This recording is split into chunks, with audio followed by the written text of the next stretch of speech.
Welcome back to Sara Gonzales Unfiltered. So, if you thought that it couldn't be more dangerous in New York City with all of, the criminals roaming around, getting out on cashless bail, getting, given 10, 20 different times, chances. Oh, he promises not to do it again. Oh, he was really violent. That's okay. Just release him. By the way, you're not allowed to own any guns to protect yourself.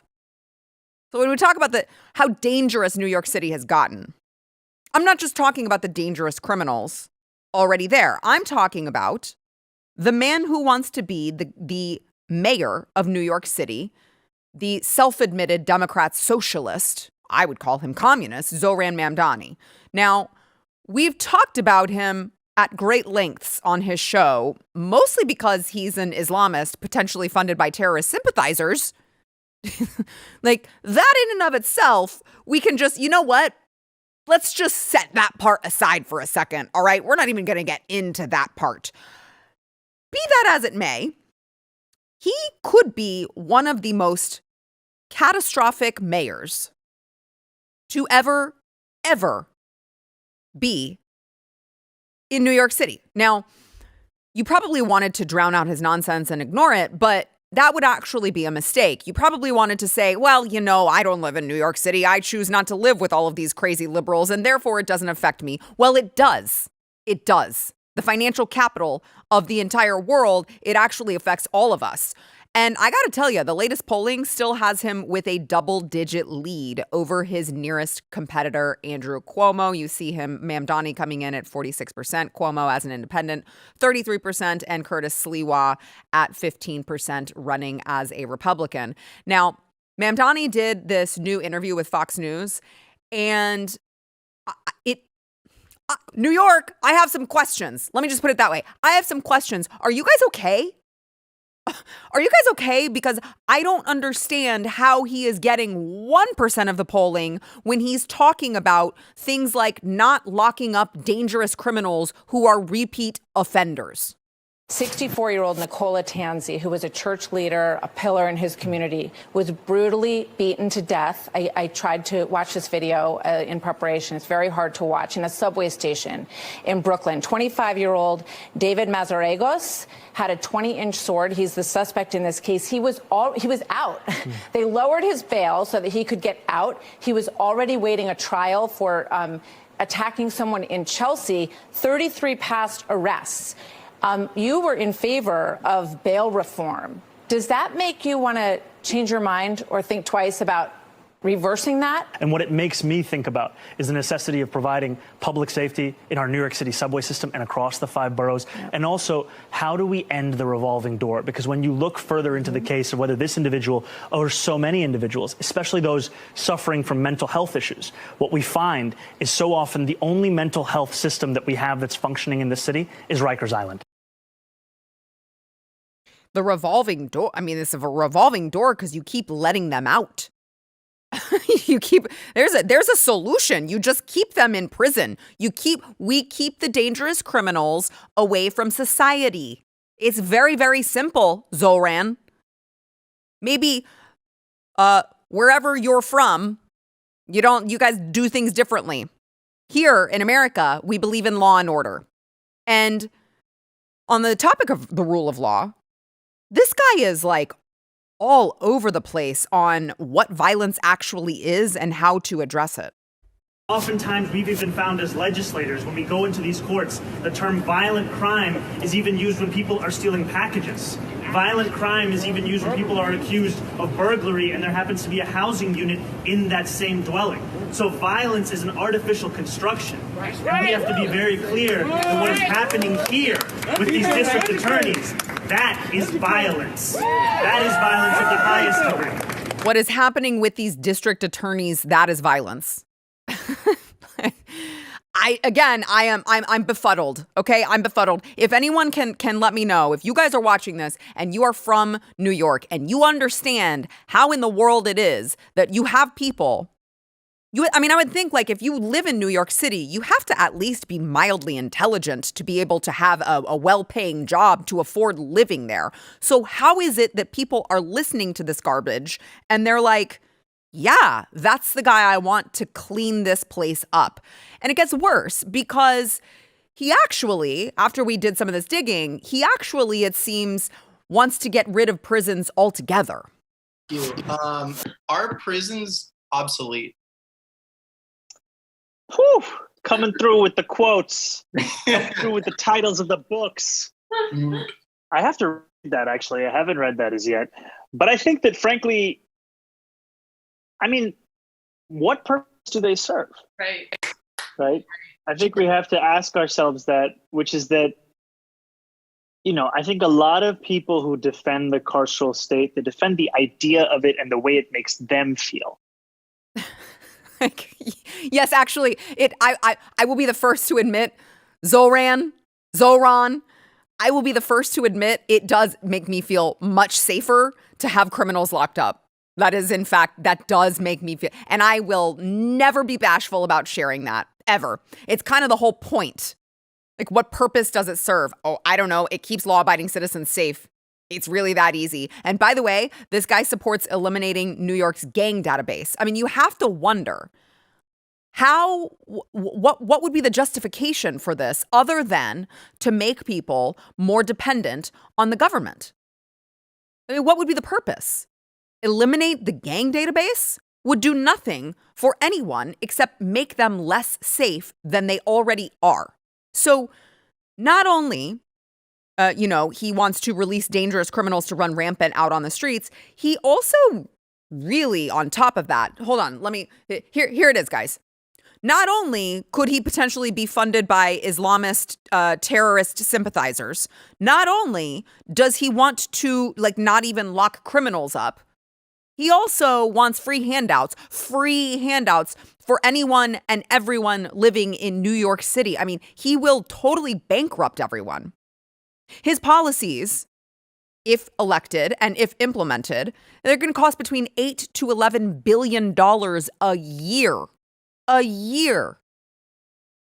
Everything, in true communist fashion, everything free. Childcare, government-run grocery stores, you've heard him talk about that. Subsidized housing. He says, we need free buses. Oh, by the way, that alone is going to cost $600 million a year because it turns out none of this is actually free. They want to throw around the free word.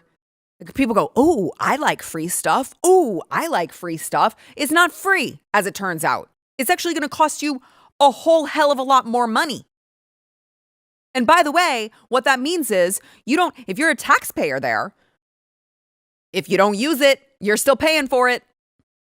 Now, he also not only wants to stop ICE from deporting dangerous criminals, he wants New Yorkers to literally pay. He wants law-abiding American citizens in New York City. He wants them to pay extra money to keep illegal criminals there. 400,000 of our residents are right now in urgent risk of deportation. The city knows that when it provides legal assistance to those same New Yorkers, their chances of going home increase 11-fold. And yet it has only assisted fewer than 200 of those New Yorkers. That's why also a cornerstone of our campaign is a commitment to increase funding for those very legal defense services by more than $100 million.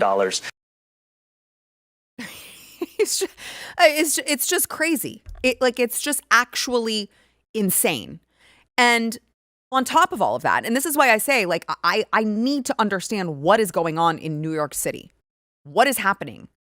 All the sane people have already left. All the sane people are already in Florida, I guess. I don't understand because he's very, very, in fact, more clear than I think any of the other Democrat socialists who have run prior to this have been. He's very clear about one thing. He is going to raise taxes in New York City.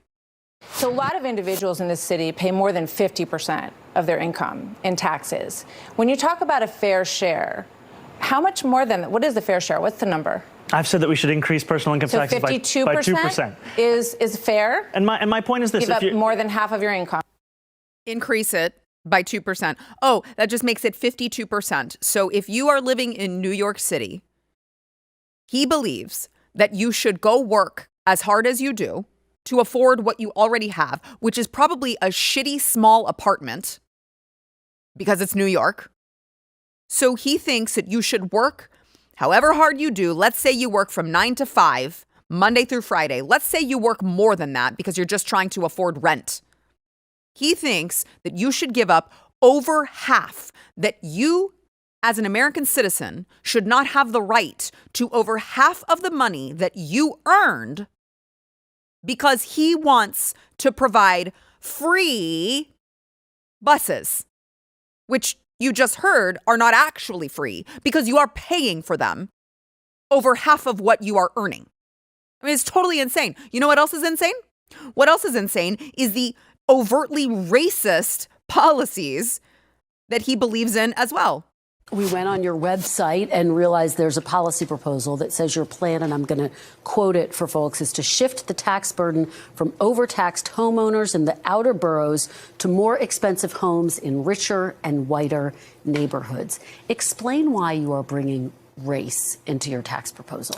That is just a description of what we see right now. It's not driven by race. It's more of an assessment of what neighborhoods are being undertaxed versus overtaxed. So no plans to change that language on your website. The focus here is to actually ensure a fair property tax system, and that the use of that language is just an assessment of the neighborhood. It was just an assessment of the neighborhood. It's fine. It'll all be fair. It'll all shake out fairly, I'm sure. Because taxing people based on race is pretty illegal. And so you hear all of these things. I mean, he is unapologetically telling you how communist he is going to be, how racist his policies are. And it's actually so crazy to me. I keep asking, what the hell is wrong with New York City? Are you guys okay? Blink twice if you need help, if you need rescue, okay? Because you see these man on the street videos. Well, someone went out and is asking these white liberals, like, hey, are you sure? Are you sure this is the guy? So you really love these policies of his, and they seem totally unfazed by the insanity of it all.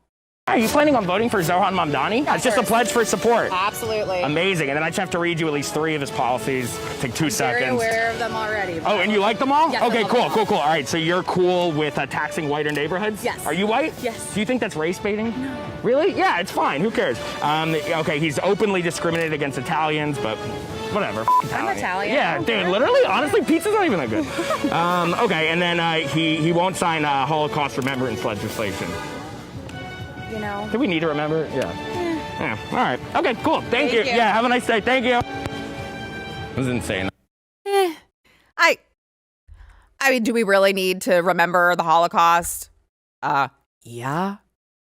And these, they just brush it off. Yeah, no, it's totally fine. I love him. I support all of his policies. I already know them really well. I'm happy to sign your petition. Again, it would be like you get what you deserve if it only affected New York City. Unfortunately, when you're talking about a city like New York City, it affects all of us. This man has told us exactly who he is. There are 3 weeks to go until the election. I know that there is a debate that is about to happen. I gotta believe, please, New York City, do not be totally insane. Do not be, please show us in the polling that you're still in there somewhere. The totally sane New York City is still in there somewhere. Please, for the love of God. You have 3 weeks to figure your shit out so you don't ruin this for the rest of us. If you like this clip and you want to see the full episode, click here. And if you want to subscribe to the channel, come on, you know you do. Click here.